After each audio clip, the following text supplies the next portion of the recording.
I'm Samantha Baines, and welcome back to Edinburgh Fest Live. Yay! Thanks, guys.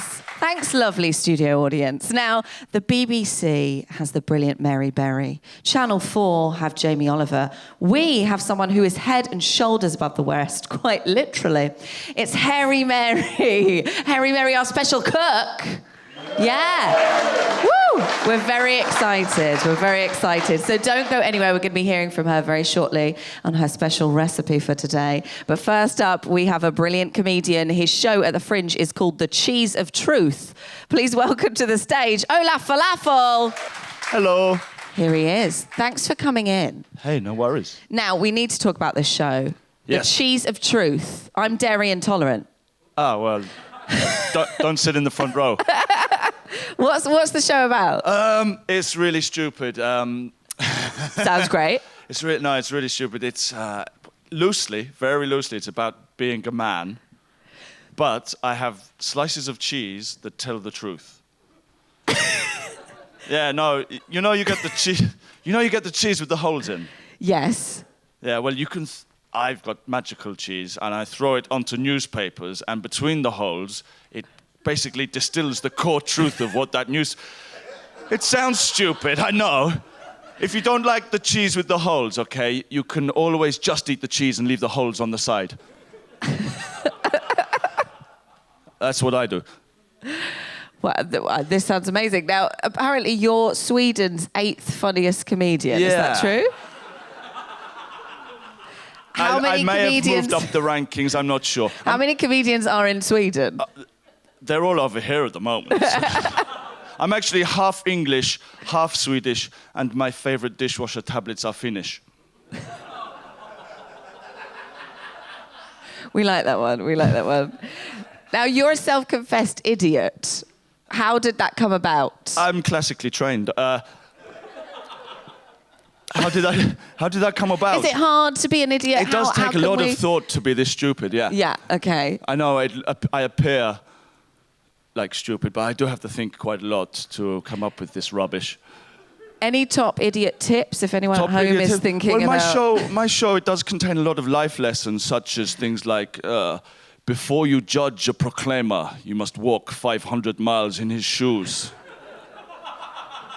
And then walk 500 more. Top tip. It's just stuff. I like this table. It reminds me of home.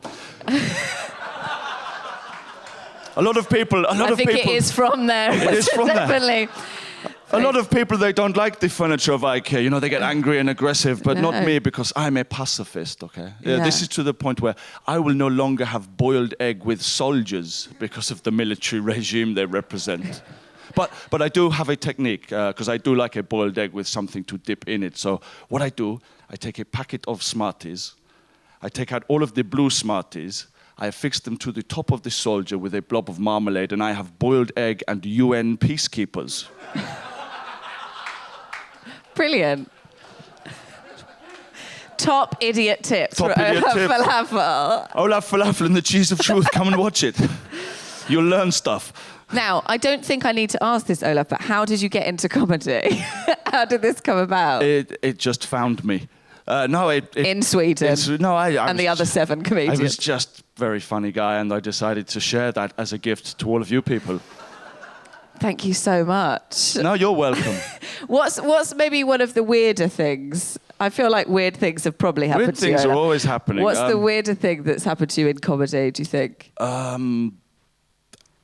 I can't really think of anything weird that's happened to me. I think it's the other way around. I'm making the weird things happen to other people.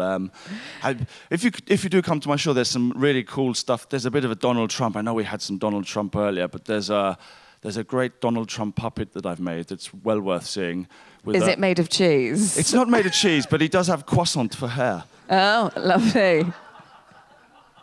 That's a Donald Trump I can get on board with, I think. And he does talk as well, but I'm not going to give that away. No, don't give it away.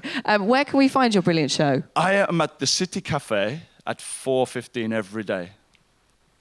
And is it free? It's free. And is there cheese? There is cheese involved. Available to eat, even if you're lactose intolerant? No. Well, basically, there's a joke I do at the beginning where I say, how does Mr. Miyagi eat his baby bell? Wax on, wax off. And so there is baby bells involved towards the end as well.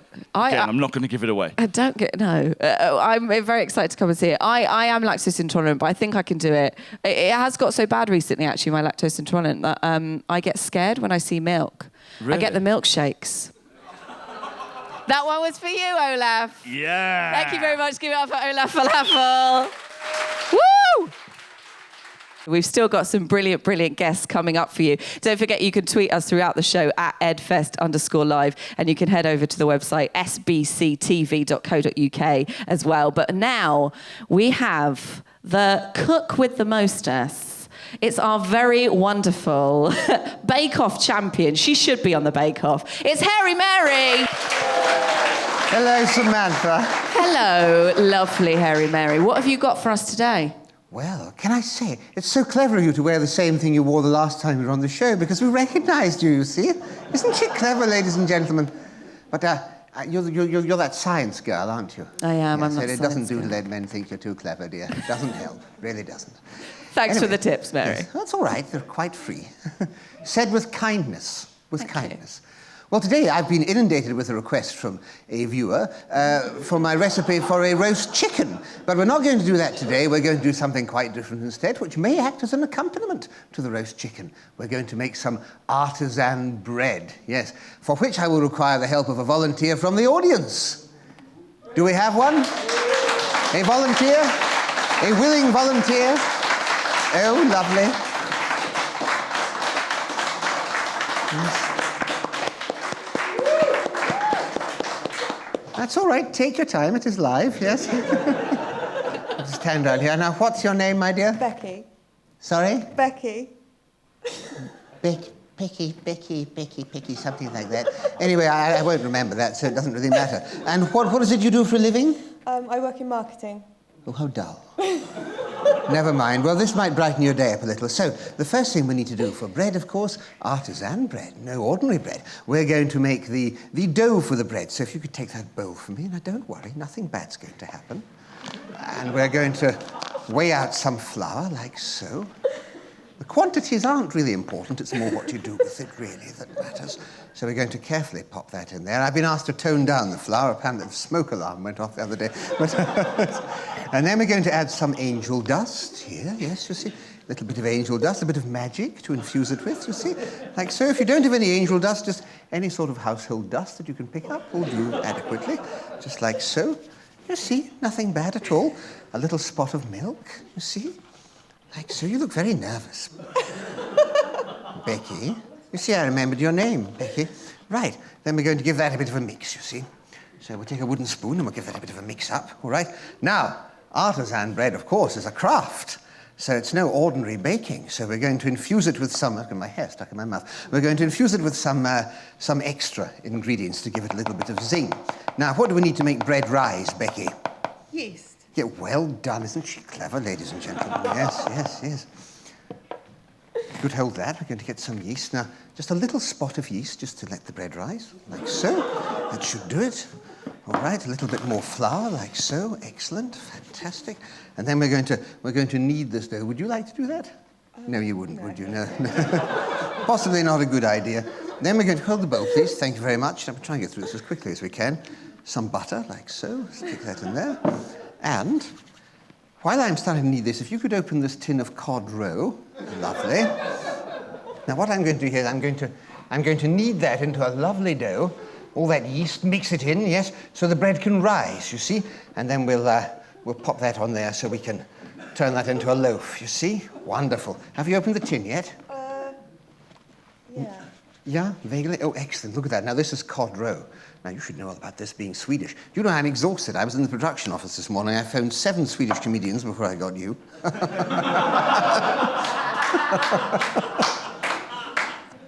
And yes, they are all here. Here was the last one. Now, this is cod roe. Look at that. It's fish eggs. Mmm. The smell is just unbelievable. It really is. So we'll put that there, and we're going to need some of this in here as well. In fact, it's a little bit dry, so we'll just chew it up a little bit. Just spit it in there. Like that. Now, if you could take a pepper, please, Becky. Any colour you like. Okay, take a big bite. Thank you very much. And then chew it up to a piece nice and small, and then infuse the peppers into the bread. Like so. Do you think you could do that? Do I have to? Yes, you do. Yes, yes.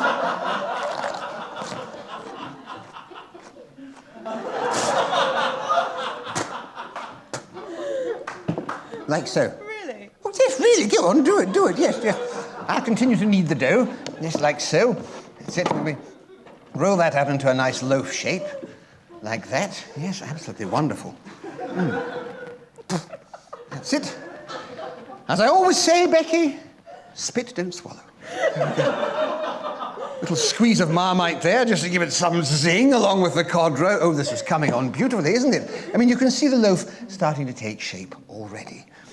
And then the final thing, of course, is we're just going to add an egg to give it a little bit of sort of fibrous sort of... and for those who are gluten intolerant as well, yes, some of this gluten-free mix as well. There we go. Perfect. Absolutely wonderful. And then stick that in the oven for about 2.5 hours at gas mark 12. Should be sufficient for that. And after that, we have beautiful, wonderful artisan bread. Isn't that lovely? Thank you very, Try very some? much. I've got a question for you, actually, a tip on bread baking. What are the best ways to deal with yeast? Good. So, hope you enjoyed that. Coming up, we've still got magic from Neil Henry, news from Susie. We'll see you in a bit.